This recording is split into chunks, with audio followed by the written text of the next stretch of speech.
प्यारे श्रोताओं, स्वागत है आपका एक और आध्यात्मिक यात्रा में।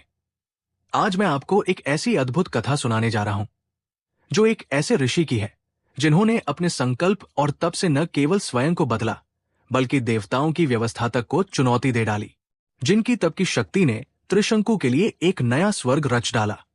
तो आइए चले इस प्रेरणादायक यात्रा पर, जहां हम जानेंगे ऋषि विश्वामित्र की कथा। बहुत समय पहले की बात है।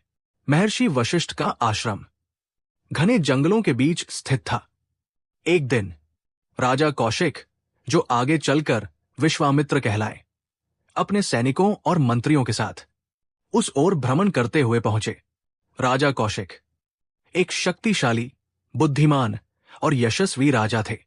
जब वे वशिष्ठ मुनि के आश्रम में पहुंचे तो ऋषि ने उन्हें श्रद्धा से आतिथ्य दिया।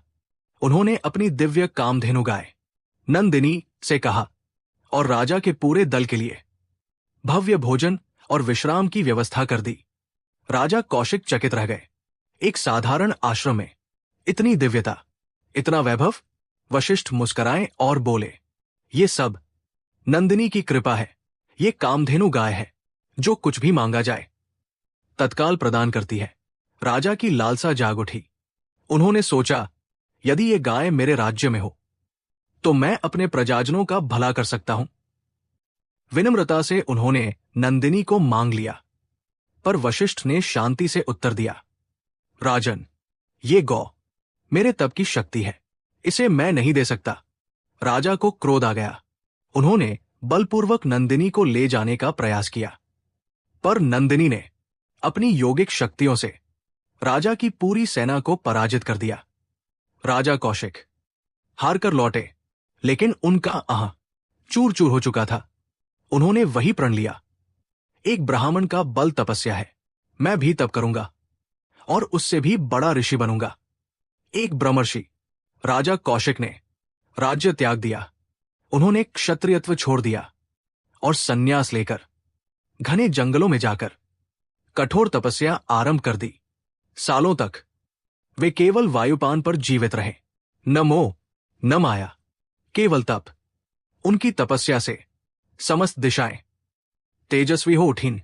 देवेंद्र चिंतित हुए। उन्हें लगा, ये तपस्वी कहीं स्वर्ग को ही न जीत ले। उन्होंने अप्सरा मेनका को भेजा कि वो इस तप को भंग कर दे। मेनका ने अपने सौंदर्य से, नृत्य से विश्वामित्र को मोहित कर लिया। वे अपनी साधना भूल गए और दोनों के मिलन से एक कन्या का जन्म हुआ, शकुंतला। समय बीत गया, पर जब उन्हें भान हुआ कि उनकी तपस्या भंग हो चुकी है तो वे अत्यंत दुखी हुए। मेनका से कुछ नहीं कहा, पर उन्होंने ठान लिया, अब और भी कठोर तप करेंगे। इस बार बिना किसी मोह के अब वे और भी भीषण तप में लीन हो गए। वर्षा, धूप, सर्दी सब सहन किया।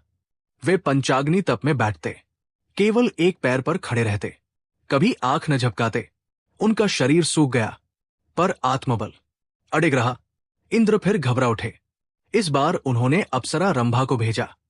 रंभा ने जब रिझाने का प्रयास किया तो विश्वामित्र इस बार सजग थे।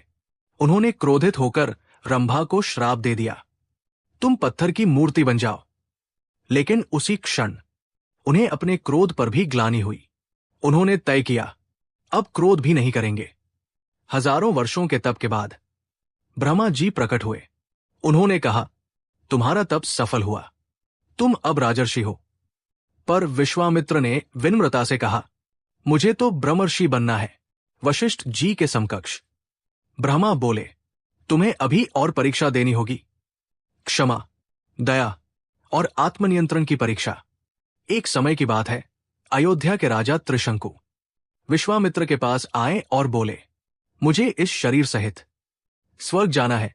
विश्वामित्र बोले, संभव है, मैं तुम्हारी इच्छा पूर्ण करूंगा। उन्होंने यज्ञ किया, मंत्रों से त्रिशंकु को ऊपर उठाया, लेकिन देवताओं ने उसे स्वर्ग में घुसने से मना कर दिया। उसे नीचे गिरा दिया गया। तब विश्वामित्र ने अपनी तपस्या से एक नया स्वर्ग रच डाला और त्रिशंकु को वहां स्थापित कर दिया। ये घटना देवताओं की व्यवस्था को खुली चुनौती थी। यह दिखाता है कि विश्वामित्र की तपस्या कितनी शक्तिशाली थी। एक बार जब राक्षसों ने यज्ञ विध्वंस शुरू किया तो विश्वामित्र अयोध्या पहुंचे। उन्होंने दशरथ से कहा, राम और लक्ष्मण को मेरे साथ भेजिए। उन्होंने दोनों को बाला और अतिबाला विद्या दी, जिससे वे थकते नहीं थे, भूख नहीं लगती थी। राम लक्ष्मण ने राक्षसों का नाश किया, विश्वामित्र की तपस्या की रक्षा की। उन्होंने राम को दिव्यास्त्रों का ज्ञान भी दिया और बाद में मिथिला जाकर राम को सीता स्वयंवर में भाग लेने के लिए भेजा। अब तक विश्वामित्र पूर्णतः शांत हो चुके थे, क्रोध और अह से मुक्त। वे फिर वशिष्ठ जी से मिले। वशिष्ठ मुस्कुराए और बोले, अब तुम केवल तपस्वी नहीं, अब तुम भीतर से भी ब्राह्मण हो चुके हो, तुम ब्रह्मर्षि हो। ये सुनकर विश्वामित्र की आंखों से आंसू बह निकले। वर्षों की तपस्या, त्याग और आत्मसंयम ने आज उन्हें वो स्थान दिला दिया जिसकी उन्होंने कल्पना की थी। प्यारे श्रोताओं, ये गाथा हमें सिखाती है कि कोई भी मनुष्य यदि वो दृढ़ निश्चय और तप से अपने भीतर के दोषों को जीत ले तो वह किसी भी ऊंचाई तक पहुंच सकता है। ये केवल बाहरी शक्ति की नहीं बल्कि आत्मबल की कहानी है।